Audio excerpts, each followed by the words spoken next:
It was the dead of night when Emily's car broke down in the middle of nowhere. She was on her way back from visiting her grandparents when her car suddenly stopped on a deserted road.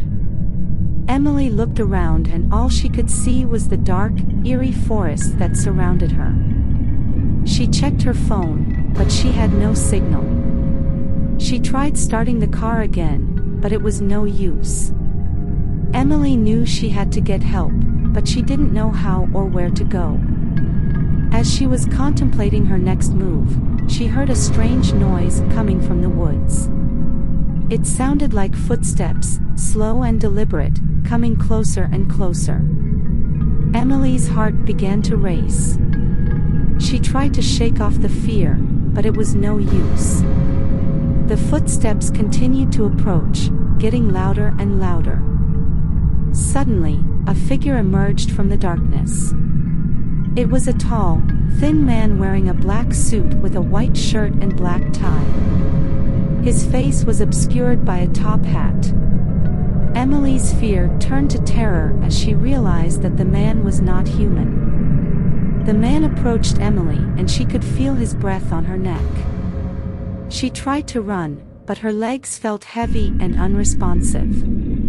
The man grabbed her arm with a bony, cold hand, and began to lead her deeper into the forest.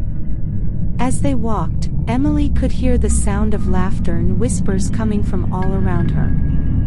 The man led her to an old, abandoned mansion that looked like it had been untouched for years.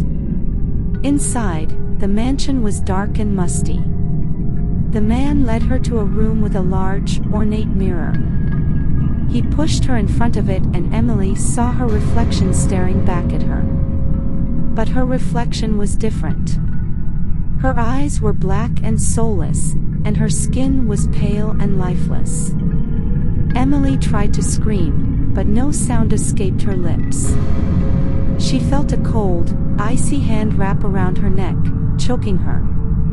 She tried to fight back, but the grip was too strong. Emily realized that she was going to die. Suddenly, the grip was released and Emily fell to the floor gasping for air. She looked up and saw the man staring down at her with an evil smile on his face. He leaned in and whispered, "Welcome to my world." Emily woke up the next morning, her car fixed and ready to go. She had no memory of what had happened the night before, but she felt a sense of unease and dread. As she drove away, she saw the mansion in the rearview mirror, and the man standing on the porch, watching her leave.